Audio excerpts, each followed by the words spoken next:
Great. Thank you for meeting with me. Can you introduce yourself and state your title?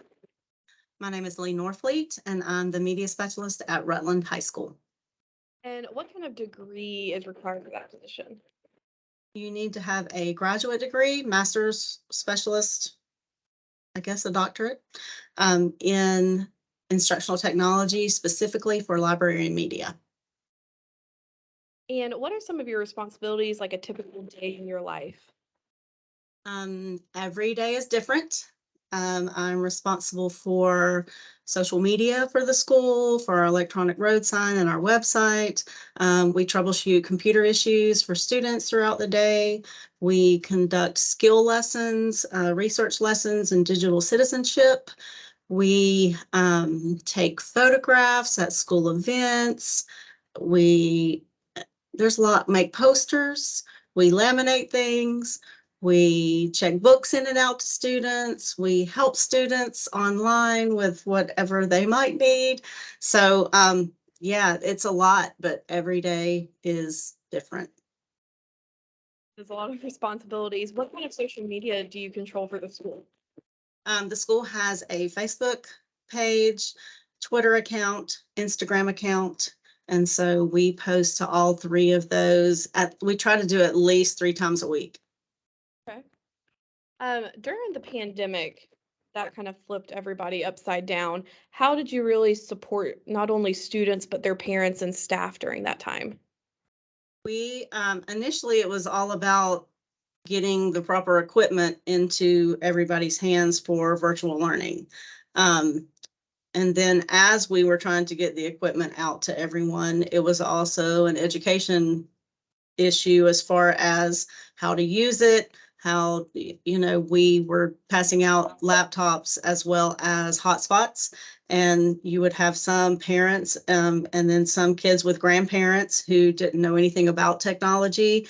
And so, trying to stand out on the curb and explain to them how to connect to a hotspot when they were at home. And there was just a lot of user education involved. And as we went along, we developed materials that we could send home with them and post online for them to help. So it was just a matter of trying to meet people where they were and doing what we could to facilitate the learning.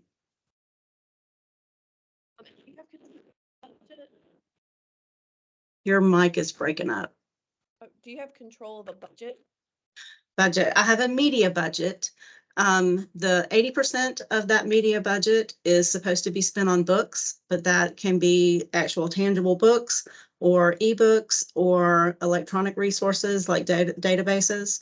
Um, our budget is based on our FTE count, and so that comes directly from the state. However, the state has given boards the ability to reallocate those funds when necessary, but we have been very fortunate that our board has not, so we still receive the majority of our funds designated by the state. You have a technology committee. Do they have a role in how you spend that budget, or do they approve anything with that? Yeah, we have a media technology committee, and it's the responsibility of the media specialist, and we meet with those people 3 times a year. Most of those people are teachers who volunteer. I like to have a representative from each department in the building so that the information that we discuss and talk about gets diffused out to the rest of the teachers. And I also like to include a few of my more techie teachers just because they seem to, they're my innovators. And so, they're more receptive sometimes to what's happening. But yeah, we meet 3 times a year just to talk about what's coming up with technology, any changes that are going to happen, things that they need to look out for. And then I also share our book list with them that we intend to order so that they can just peruse that and see if there's any red flags or anything that stands out to them. Um, if we have any book challenges, which we call a reconsideration of materials, then that committee is responsible for that. So sometimes it requires an additional meeting if we have to address one of those. But for the most part, it's just 3 times a year. And And they can also, having the representative from each department, they can also bring in if they have specific needs. Our budget is not something, we have to spend our budget on things within the media center. But we can also relay that to at the district level to our technology department, that we're seeing that from teachers or that request has been made, and sometimes they'll address it. I like that you said that you have teachers that are your more techie teachers on board with it. Because I'm sure they can kind of relay information out and help you too with your job, when necessary. Absolutely.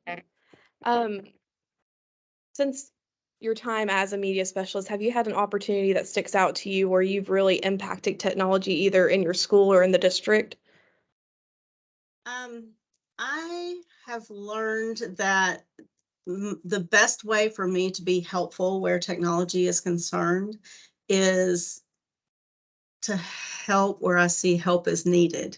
I try to have lots of conversations with my teachers. If I see them in the hallway, just to say, "Hey, how's it going?" If we get new equipment, to develop some materials like a quick start guide if we don't have one, to do some little short PL sessions that they can come to just to learn more about whatever it is. Like, for instance, recently we got some smart document cameras. And when most people think document cameras, they think overhead projector and just, showing what's on the table. But, we have these document cameras that are capable of so much more. And so they needed, just some PL and where they could learn and ask questions and, know more about the device so they could better utilize it. So that's just listening and being in tune with what's happening and then filling the need where you see it. Sure, they appreciate that too, having the opportunity to ask those questions and receive support. um, what's one of the most challenging things about your job? I know you've listed you have so many responsibilities, but it seems like you really enjoy it. Oh, yeah, absolutely. I like the variety. No day is boring. Um, the biggest challenge that we probably have is inventory. And it's just because there's so much to inventory at this point, because when you're talking about we're 1-to-1, and so I have 870 kids and I have 100 faculty and staff. So, it's 1,000 devices just in laptops, and then you have desktops in the school, and you have, I don't, everything. You have tablets and you have carts and you have, I can't even, document cameras, just all the different moving parts and pieces that we're responsible for. And that's just our school inventory, because then you have a state inventory, and they want to know number of classrooms, number of student laptops, number of teacher laptops, number of administrative laptops, and then same thing for desktops. And so it's a different type of information than what we do for the school inventory. And then there's also federal inventory, where we have to identify anything that has been purchased with Title I funds, and that has to be completed for them. So all of that wrapped up together takes up a big chunk of time. But there's just a lot of stuff to keep up with, and somebody has to do it. It seems like a really daunting task. Is there any advice or a strategy you have found to be very helpful, maybe that you would give to a new media specialist that's having an issue with that task? Find help. Um, and I know that that's easier said than done sometimes, but truly, you just take it a chunk at the time. I just started my school inventory, and I exported everything into an Excel spreadsheet. And then I just go through and I create separate tabs for each different type of device. And you just take one sheet at a time. Because when you look at one spreadsheet that has over 10,000 items on it, it's like, I'm never going to get that done, but if I just have a sheet of 40 tablets, I can go and do 40 tablets and be successful, and then we move on to the next sheet. So But if you do have people in your building, I'm at a high school and I have students that work here in the media center. And so if you keep your inventory updated, I can print off a sheet and say, okay, here are all of the desktops that are in room such and such. And I give that to them and they can go and they can look and check off all of the numbers that they find. And then, they come back and so just those types of things, just finding little ways that people can help you do that so that you don't have to physically lay eyes on all 10,000 plus devices is helpful. That's a great Sometimes, leadership opportunity for older students too. absolutely. Well, my last question is, well, what is your favorite part about your job? What's the best thing that you get to do all day?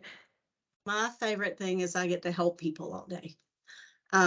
My husband always he used to give me a hard time and say, "You never say no." And then my nickname became Helpy Helperton.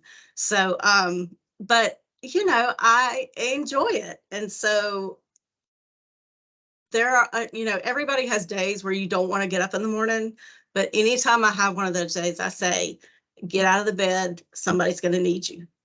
And so feeling like you have purpose every day, knowing that a day is not going to go by that you don't have the opportunity to help somebody, gets you out of the bed in the morning. That's great. Well, I really appreciate your time speaking with me today, and you've given me some great information. So thank you so much. You are very welcome. Bye. Bye.